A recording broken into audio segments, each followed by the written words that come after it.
The German occupation of Warsaw in 1939 presented a fascinating logistical puzzle for the new management. How do you efficiently manage a population you despise? Their solution, arriving in October 1940, was a masterclass in urban redesign. They decided to create a special district, a Jewish residential quarter, which is a wonderfully sterile term for walling off nearly 500,000 people into an area of 1.3 square miles.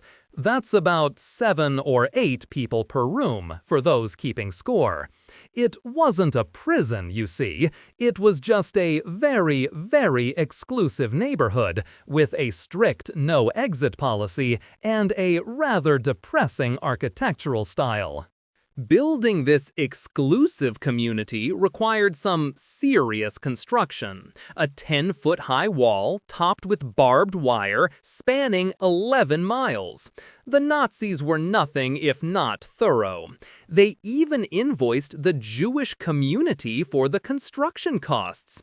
A truly innovative you-pay-for-your-own-cage business model. Some sections of the wall were built using repurposed Jewish gravestones, which is a level of symbolic cruelty you almost have to admire for its sheer lack of subtlety. It's not just about containment, it's about making a point with every single brick. The message was clear: your past is rubble, and your future is this wall. Now, once you have everyone neatly packaged, you have to feed them. Or, more accurately, you have to not feed them, but in a very organized, German-engineered way.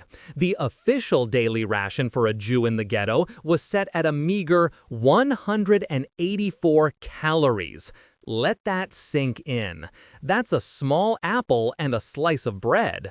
Meanwhile, Poles outside the wall received about 669 calories, and the German occupiers enjoyed a hearty 2,613. This wasn't a supply chain issue, it was a mathematical equation for mass starvation, meticulously planned by bureaucrats in comfortable offices. They weren't monsters foaming at the mouth, they were accountants of death, calculating the precise point at which a human body ceases to function. You'd think a 10-foot wall would be pretty effective, but humans, especially hungry ones, are remarkably creative. An entire black market economy erupted, a testament to the failure of totalitarian control. The heroes of this economy were often children. Small, nimble kids who could slip through holes in the wall, crawl through sewers, or bribe guards to bring back food. They were playing a deadly game of hide-and-seek for a potato. Every smuggled sack of flour was a tiny victory, a spit in the eye of the perfect, orderly system designed to kill them slowly and quietly. It proved that no matter how high you build the walls, human desperation and ingenuity will always find the cracks. To maintain a facade of legitimacy, the Germans established the Transferstelle, or transfer point. This was the only official channel for goods to enter the ghetto. Its job was to buy products from the Jewish population, like textiles and brushes, and in return provide food and raw materials. Except it was a total scam. The prices paid for Jewish goods were rock bottom, while the food sold back was minimal and wildly overpriced. It was less a government agency and more an organized crime ring with official letterhead. German officials running the Transferstelle got fabulously wealthy by manipulating this system, proving that you can always find a way to profit from genocide. Who had to manage this slow-motion disaster on the inside? That fell to the Judenrat, the Jewish council, led by a man named Adam Chernyakov. He was a Polish engineer tasked with an impossible job: implementing German orders while trying to keep his people alive. He had to organize the soup kitchens that served watery broth from non-existent supplies. His diary is a heartbreaking record of a man trying to reason with insanity, begging German officials for a few more sacks of grain. The Nazis loved this setup. It forced Jewish leaders into the role of managing their own community's destruction, a particularly twisted psychological masterstroke. It created the illusion of choice where there was none. As people began to die in the streets from exhaustion, a group of Jewish doctors inside the ghetto decided to do something extraordinary. They couldn't save their patients, so they studied them. In secret, by candlelight, they conducted the most comprehensive medical study of starvation ever performed. They documented everything: the swelling of limbs, the metabolic collapse, the psychological effects. They called it hunger disease. They knew they were going to die, but they were determined to turn their suffering into data, to leave a scientific record for the world.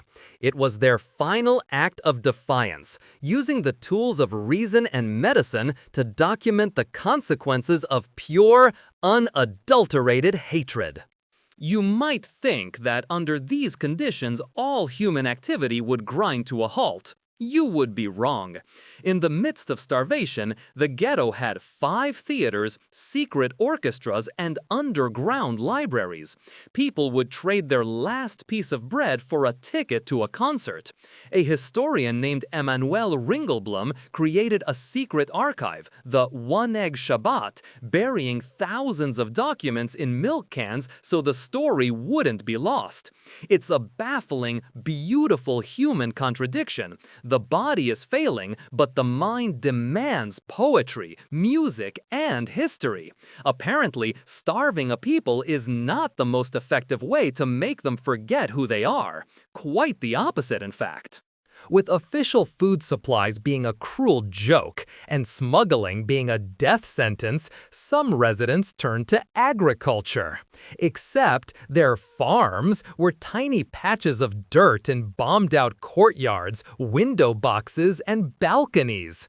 They tried to grow potatoes, onions, anything that would sprout. Of course, the yields were pitiful. You can't feed a city on a handful of balcony carrots. But it wasn't really about the calories. It was a desperate act of normalcy, of creation, in a world dedicated to destruction. Planting a seed in that soil was an absurdly hopeful gesture, a tiny bet on a future that logic told you would never arrive. By the summer of 1942, the pretense was over. The Germans began the Great Deportation Action to the Treblinka extermination camp. To get people to report willingly to the Umschlagplatz, the collection point, they used the one thing they knew everyone craved. They offered food. 3 kilograms of bread and a kilogram of marmalade for every person who resettled. After 2 years of systematic starvation, that was an impossible offer to refuse. They weaponized hope. The very tool of their slow murder became the bait for their fast one. It's an almost elegant piece of psychological torture, the final, most cynical act in the long, drawn-out tragedy of the ghetto. What the planners of this starvation campaign didn't count on was what came next. In 1943, the few thousand remaining survivors, emaciated and armed with a handful of smuggled weapons, rose up.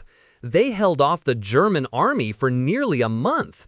The same people whose bodies were documented in the hunger disease study found the strength to fight.